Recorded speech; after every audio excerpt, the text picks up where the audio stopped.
Hey everyone, Gordon here with another Tech Time with Gordon. Today we're going to be talking about cellular data. For those who aren't familiar with this term, basically this is when we have a smartphone or another portable device that allows us to connect to the internet when we're not connected via Wi-Fi.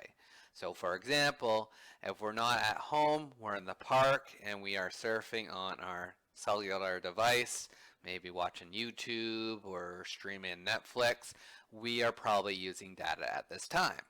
So when it comes down to our device, there are two different ways that we can gain access to the internet. The one that generally we use most is Wi-Fi. So we usually will have this at home, maybe at the office, your favorite Starbucks or Tim Hortons.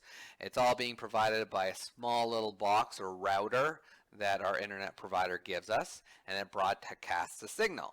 Now the signal does have a limited range, so when we walk out of the house or walk out of the office, we are no longer connected to that Wi-Fi. When it comes down to cellular data, if you look above, you can see one of those towers. So these towers kind of dot the landscape. They are usually used in regards to making phone calls or cellular information, and they're being processed or basically utilized to give us internet access.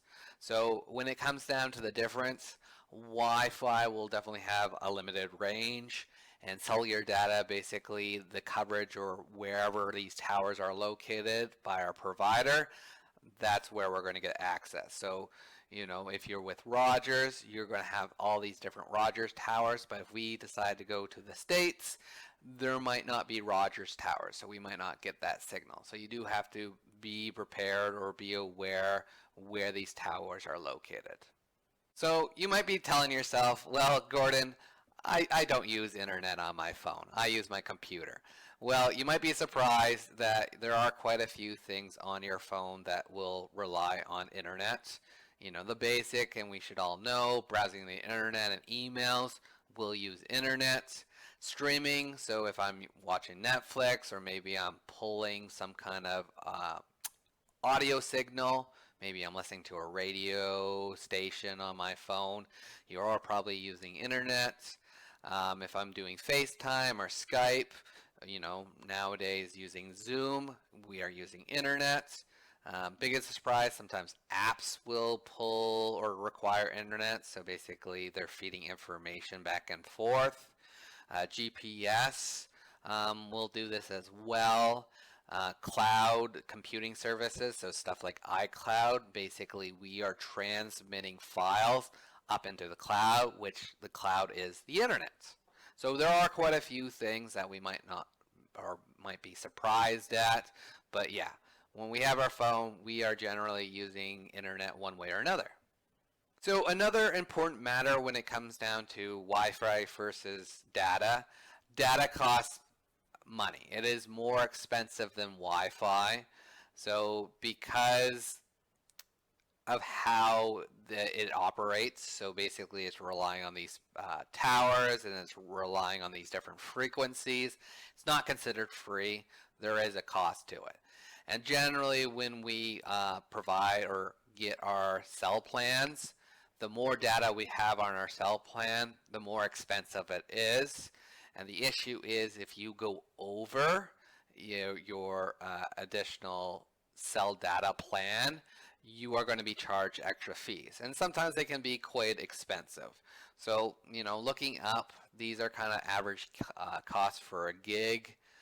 Sometimes it can be more. I've heard Rogers technically people have gone in their phone bills and they've been charged $70 more. So, it can be expensive in the long run. So, realizing how much data you have can help you in regards to not going over it and potentially getting those extra fees that we don't want.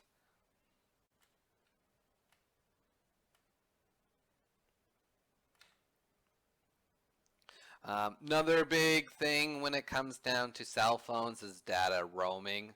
So this is when your phone goes off its primary network. So as I said before, there are so many towers within your area that belongs to your provider. when you leave that area, so you go to the United States or you travel the world, maybe you go up north or whatever, if they do not have the towers or the same provider as you, you are now roaming, and this you're going to have additional costs. So basically using the data, you are being charged extra for doing this. So, you do have to be cautious when it comes down to data roaming. So when you deal with this or you're thinking of traveling, figure out how far your provider covers. Make sure that you've turned off roaming. So if roaming is off, you are not going to get those additional fees. Airplane mode disables Wi-Fi internet access. And, just plan ahead. So if you don't have to rely on data, maybe go to you might find there's a couple libraries that you go to along the way, or, I'm going to do my internet when I stop for coffee or go to that McDonald's or whatever. So planning ahead, can help you to avoid data roaming and eventually those extra costs as well. So there are many different ways to cut down on using data.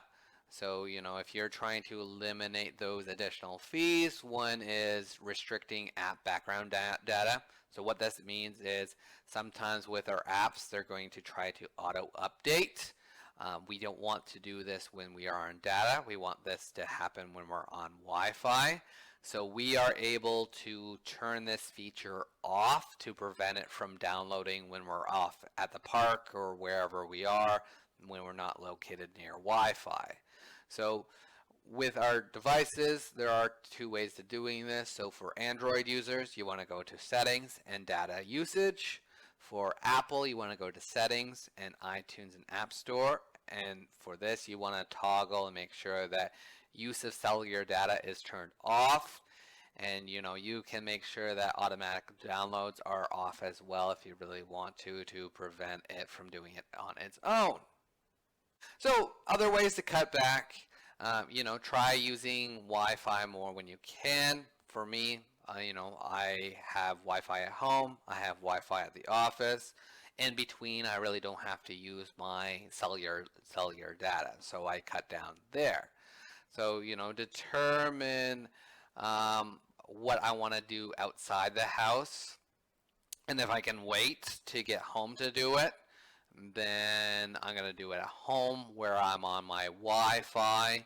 And you do want to make sure that you are on Wi-Fi and that you're not actually using data at home. So, above we should see the Wi-Fi symbol somewhere at the top of our device. Now, if you see another symbol, and usually it's going to show as 3G, 4G, 5G, light. If you see any of this, this indicates that you are using cellular data at this time. You are not connected to Wi-Fi. So make sure that when you're at home or you're in an area that will offer Wi-Fi, make sure that you see our nice little symbol up at the top. So I like to say it's the upside down pyramid or the clamshell. Make sure you see this symbol, but if you see those other symbols, you are not on Wi-Fi, so be aware of that. Other ways to cut down, you can actually download maps offline. So basically, for Google Maps, if you know you're going to be in a specific area and you're going to use it for, figuring out where I need to go next, you can download this map ahead of time. And by downloading this map, now it's an offline map, I am not using data in order to view this map. So when I do this, you want to sign into Google Maps, search for the place you're interested in, and then you'll have an option to tap more and then download offline map. And then you should see some indication like this. Now we can't get all of Canada. Basically, it's a small little snippet. So basically, again, that concept of preparing, if you know where you're potentially going or the area, you can download this offline map, and then it's going to save you when it comes down to using GPS or data. So when it comes to cellular data, You do want to be cautious using too much of it. Um, Identify how much data you do have. Generally, for most people, we only have maybe 1 or 2 gigabytes. Um, and being aware of this, we can try to track it. We can try to turn off features. We can try to limit our access because we don't want to go over. If we go over, you are going to have to pay more for it. So just be aware of what you have and then ration it out for the month. If you do have problems with data, you can talk to your provider and see if you can get more. If you find that you're not using as much, you can even see if you can even cut back and save some money in the long run. So that concludes my lesson for today. Hope everyone learned a little bit of cellular data. Definitely saves you a few bucks. And I look forward to seeing everyone next Thursday. Have a nice day. Bye now.